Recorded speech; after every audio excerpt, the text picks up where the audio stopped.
It feels like I haven't been sat in this chair ready to talk about Chelsea in ages. I've been busy. I obviously went over to Strasbourg. I drove over 1,000 miles to try and get a Strasbourg kit. And if you haven't seen that video, then definitely check it out. It went up on the channel about a week ago, and I definitely need some more people to check it out. So if you want to see more IRL content from me, then go over to that video and drop it a like. But we need to speak about Chelsea because pre-season is well and truly underway. I think we've been able to assess the manager. We've been able to assess the tactics. We've been able to look at some of the players that we'd never seen before. And we definitely need to have a little chat about where I think Chelsea are heading, what our season expectations could realistically look like now, because at this point of pre-season, we've probably seen enough of some of the players to get a good enough idea of how the team's going to look, what the manager's going to do with his team, and just the manager in general, because he's also brand new as well. So let's get right into it. Before we do, if you're new to the channel, make sure to hit subscribe. We're still trying to hit 1,000 subscribers before the start of the season. We're running out of time, but if you can help me, it will be so greatly appreciated. And I really, really, really want to help grow this community and get more people talking about Chelsea. So first up, the manager, Pochettino. He's brand new. He's obviously been about Spurs, PSG, Southampton. They're the most notable clubs. At the moment, I don't think he's done anything wrong. He's proving me wrong. I said it was questionable. I still think it is questionable. He has a lot to change and a lot to prove about himself, because obviously at Tottenham, things didn't go so well. At PSG, he probably could have done better. But so far, I really like what I'm seeing from Pochettino. He said or done nothing wrong. He speaks really, really well.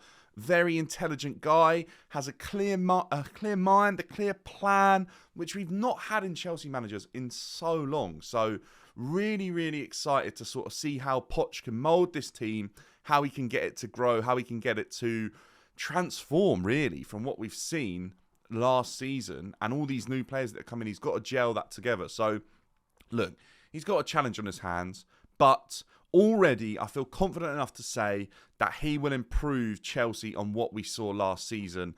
And I think he is going to get more out of a striker than we have seen for a while at Chelsea. So he's promising and moving in the right direction. What I really like about Pochettino is he's giving talent a chance. We knew that was the case from previous clubs, but he's gone to Chelsea. He's had a look. No bias to big names or not. He's looked at players that have only played in the Championship, players that haven't even played first team football, players that have only played South American football. He's given them all a fair chance. Some players have really, really taken that opportunity to shine. Maatsen, prime example. And there are some players who have been okay, but I think probably still need a few more seasons playing in and around higher level football in Europe to really grow and see if they can then come back in a couple of seasons' time and take that opportunity. But Poch has given them a chance. Every time the camera cuts to him, his instructions seem really clear.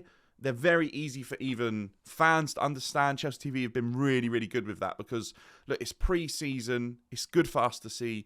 You just don't see enough of that on Sky or regularly, and especially at the games. You just don't get to see what the manager's obviously saying to his players and things like that. So well done, Chelsea. You've covered that really, really well. We've got to see little snippets of Poch chatting to the players in the water breaks and things like that. So I like what he's doing. Very impressive. Keep it up, Pochettino. You're moving in the right direction and you're slowly going to be winning the fans over, because obviously there's probably still some fans out there with the Spursy link stuck in their head. And I don't blame them, but he's moving in the right direction. Now, that moves us on quite nicely to talk about Pochettino's tactics. Pochettino's tactics are predominantly a narrow 4-2-3-1. What I will say is he obviously played the three at the back in the first game, and sometimes we've been in that position without the ball or with the ball in that formation. I'm not sold on the three at the back. A lot of Chelsea's success in recent years has looked really, really good and has come from that three at the back formation or system. Right now under Pochettino, I don't think it worked that well. I think the 4-2-3-1 we look better in. We look tighter, more compact. We look faster on the counter-attack. We move the ball better. And I think it's just a good change-up because maybe Chelsea were becoming predictable with a three at the back formation. Now, what I've noticed, and I'm not an expert, but this is what I've seen, is we seem to be setting a trap to press the weakest player on a team. So Pochettino identifies the weaker player on a team and allows him to have time on the ball. So he becomes the only option for the team to play to. As soon as that ball is played to him, the press is on. We suddenly swarm that player and we're winning the ball often in higher up areas. I noticed it really and a lot against Newcastle with Dan Burn. We pressed him in that tight area because he's obviously one of Newcastle's weaker players on the ball. Sometimes it worked, sometimes it didn't. What we did notice, though, is like Nicholas Jackson, he had that opportunity to go and press out on that flank where time was afforded to Newcastle. He won the ball, held off a man, threw a couple of steppies and was in the box. So that's like an ideal example of Pochettino's tactics for his press working. And if you want, go and check that out because I've seen it a couple of times. Against Wrexham, who are probably weaker, we did a similar thing, but we probably pressed higher in general because we felt they're a weaker team. Now, we're quite narrow. The width from the wider players has kind of gone. We've moved like Sterling, Mudryk, whoever it is. They're kind of drifting more in field. The same with Maatsen. He's played out on the right against Newcastle. He's kind of come in, especially when he's been out on the left. He's kind of drifted in as well. It reminds me of Tottenham, what we saw a lot there with Eriksen or Ali. They would occasionally drift inside if they were deployed in a wider position. Someone like Lucas Moura, not so much. He kind of drifted out wide, kind of kept the width. Mudryk's kind of doing similar to that, to be honest with you. But definitely a bit narrower than what we've seen before. Like Son in previous years at Tottenham, like Neymar, like Mbappe, like Messi, like Di Maria. These players, Poch has tucked them all in really, really tight in the midfield. And they kind of stay a little bit further and higher than your ordinary winger or midfielder or number 10 do, to kind of allow longer passes from deeper like centre-back CDM, because Pochettino likes a very, very quick counter-attack. That means that the width is coming from our fullbacks. James, Chile, Cucurella a little bit, but we need to speak about him, and other players that have obviously played there as well. Maatsen hasn't really been deployed at left-back too much, but he's obviously been wide out in that position. The width isn't really coming from our higher up wingers, as you like. It's coming from our fullbacks.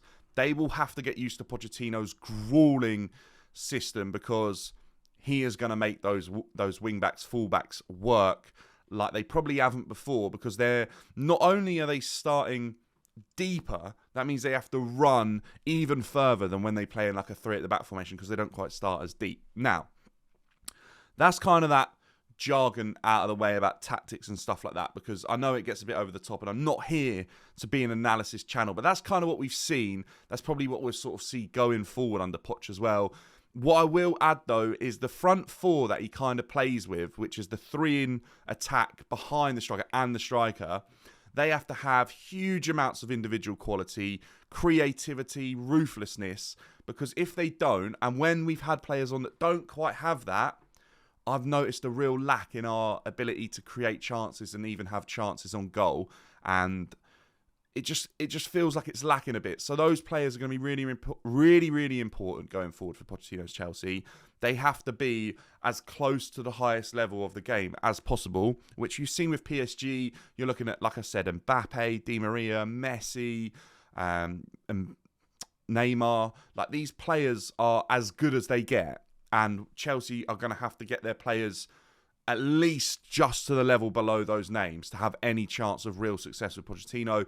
Like, if you look at Tottenham, they obviously had Harry Kane and Son, who were absolutely dominating. Eriksen, Dele Alli, all these players were, at that height of that spell for that Tottenham team, very, very good. You cannot be average or around average like Chelsea's attackers were last season in a Pochettino system. It just can't happen.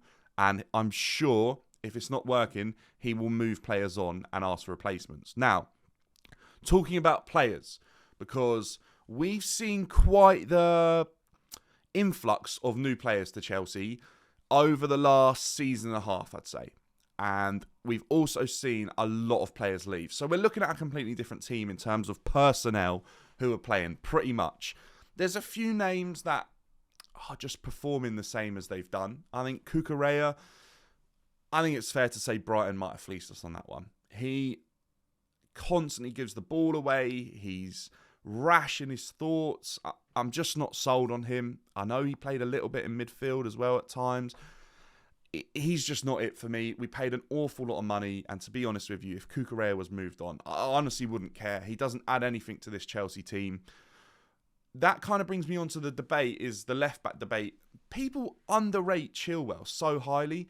There's like this massive agenda against him on Twitter and on social media. I just don't see it. Chilwell makes mistakes. We've seen the fail comps, but you can do that for like 90% of Premier League players. Chilwell is a phenomenal player on his day and a very good player pretty consistently. I rarely see Ben Chilwell have an absolute stinker. It's probably roughly 1 in 20, which I think is an acceptable level. It just obviously depends when that happens. But Ben Chilwell has an eye for goal, is a determined, hard-working footballer who cares about the club, because when all his mates, his best mates, were leaving and didn't want to be there, he extended his contract. Ben Chilwell, for me, is everything I want in a Chelsea player. And to top it off, he is an England international, which means you will be able to get behind him when Chelsea aren't playing on international breaks and see how he's doing. Ben Chilwell is perfect for Chelsea right now, considering that Todd Boehly seems to have this agenda of clearing out players that are Chelsea through and through.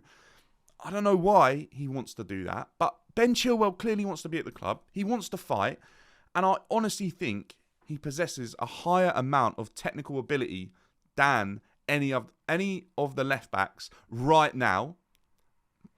And I do not understand the argument. So I don't want to hear it. And to be quite honest with you, I don't think there's enough proof, bar a couple of failed compilations, to back up the Ben Chilwell argument that he isn't good enough to be starting in at least a top 6 Premier League team, if not better. So let's swiftly move on from that, because going forward, Chile should be our number 1. And I think we should be looking at bringing through Lewis Hall or Maatsen in that position, even though Maatsen, who I'll move on to, has been great and a complete surprise and a breath of fresh air in left mid, if you like, or even right. He's been fantastic. Also an eye for goal. Very, very good vision. We saw that with that pass to Nicholas Jackson. I really like the look of Maatsen, and I really hope that's another player Chelsea are looking to keep around, because I feel like he suits Poch's system, and Poch has taken a liking to him very, very quickly. A couple of other players I want to touch on. Jackson looks the real deal at the moment. It's pre-season, and fingers crossed he's not given that number 9 shirt, because, look, unless he's the man to break that curse, I'd rather him wear a different number and just crack on with scoring goals, because he looks good, he's strong, he's quick.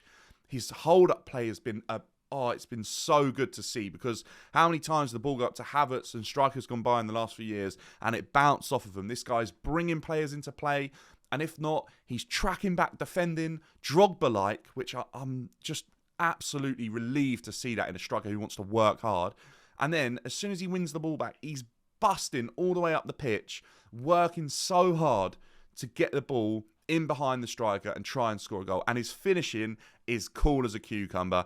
I'm well up for seeing this guy given more of a chance. Maybe, just maybe, we don't need to go and spend an absolute fortune on one of these other bigger name, higher profile strikers, unless it's Harry Kane, than Jackson right now. I think Jackson right now, pre-season, has shown that he deserves a chance. Even Nkunku in that role, thought he's been okay. I actually thought he was better up front than he's looked at number 10. I really don't fancy him at number 10, to be honest with you. I think he's okay. I think he's going to be moved. He won't play alongside Jackson, but I think Poch will start pushing him higher and higher up. He might look like he's going to play 10, but he's going to play right up alongside the striker, I think. I think Poch wants Nkunku higher up using his pace. But do they have a different offside rule in the Bundesliga? Because Nkunku seems to be getting caught offside an awful lot. I think it must be how they're coached in Germany, especially at Leipzig, to play right on the shoulder. And in England, we're sort of taught to play that higher defensive line with the offside trap. And I think that catches out some of these Bundesliga forwards. Look, it's not the first player we've seen getting caught offside a lot coming from the Bundesliga. The last one I kind of want to finish on in terms of our higher profile players that I really think need to focus on. Look, I'm not even going to talk about Kepa. I've spoken about him so many times. Is Sterling. Sterling has a lot to prove for me still at Chelsea. He had an okay season at best last year. There are times when I don't think he fancied it. Times when he just completely didn't agree with the manager. This year, I think he buys into what Pochettino's saying. I just think it's going to be very different to where he had his best success under Pep Guardiola. And I think it's going to take a bit of adjusting. I don't think it's looking instant for Raheem Sterling. So that's worrying me. I think it's going to take him and Poch a bit of time to kind of work and gel together. But fingers crossed, that can work out because I still back Sterling to succeed. He's a good enough player. And I do think, if you look at players that have succeeded in a Pochettino system, Sterling kind of fits that mould. He's just been off of it for a while now, and I'm worried that he played too much too young and he's kind of burning out, which we've obviously seen with like Rooney and players gone by in the past. Youngsters-wise, I don't want to get too drawn into it. I know on Twitter it's like the cool thing to do and talk about all these youngsters. And look, when I was like 10 years younger and these guys were my age, I was hyping them up. But I know what happens at Chelsea right now is these youngsters, they get farmed out on loan, they never break in, and your heart kind of gets broken when they move on to another team. But you only have to look at some of the youngsters that have gone on to win Champions Leagues are getting farmed out. Conor Gallagher, he's had a really good pre-season. Apparently he's out the door when Pochettino and him both want to stay at Chelsea and work together. Todd Bowley's like, nah, clear profit, out you go. I just can't get into the youngster debate enough right now. I think every single one of them has good qualities. That's why they've signed for Chelsea. The standouts for me are Maatsen and Casadei. I think they both look, or Casadei, however you say his name, they both look very good and probably a little bit of a level above the rest. I think like Angelo looked good. It's easy to go through the names and just kind of like even Bashir Humphreys has been pretty solid as well in defence. Levi. Look, there's so many youngsters. There's just not enough room in a Pochettino squad, which is like 23 to 25 players. Unfortunately, these players are going to be farmed out on loan again. I feel like we're repeating scenarios that we had under Abramovich that eventually were like being put right, which was like the loan army. And I feel like Todd Bowley thinks that's exactly the right way to go. And I just think he thought there was all these obvious examples at Chelsea where we weren't doing things right, but we were winning and winning and winning. And occasionally a top-class youngster would come through. I don't know what Todd Bowley's plan is with that. He's not really been clear and spoke about it. He just obviously wants to own a multi-club model and kind of allow these youngsters to get out there and play. But look, that's the pre-season so far. I think if we're realistic about things, where do we stand with next season? I think we're probably looking at, right now, I'd like to say 7th and above. I don't think we're going to be competing for the league, and I really don't think we're going to be as bad as last year. So I know that seems pretty lowly, but after last year's performance and a good test against Newcastle, still showing a lot of weaknesses in the team, I think 7th and above would be a pretty solid season. Let me know what you think in the comments below, because I want to know what you think of pre-season. There's a couple more games to go. Let's see what happens. It might all start to change and click a little bit more, which I'm sure it will.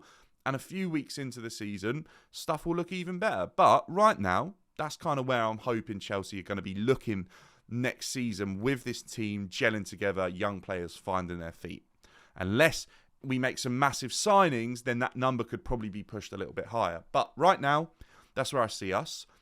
A pretty solid pre-season so far. A good level of minutes for pretty much every player in the squad to kind of see and assess where they're at, what their level are, what they have, what's in the locker. So, yeah, like I said, let me know. If you're new, stick around for the Chelsea content, the football content, and IRL content. Subscribe. Try and get me to 1,000 subscribers, because I think the bigger we can grow this community, the more we can have better chats about Chelsea and football and all things like that. Check me out on all the socials, and I'll see you in the next one.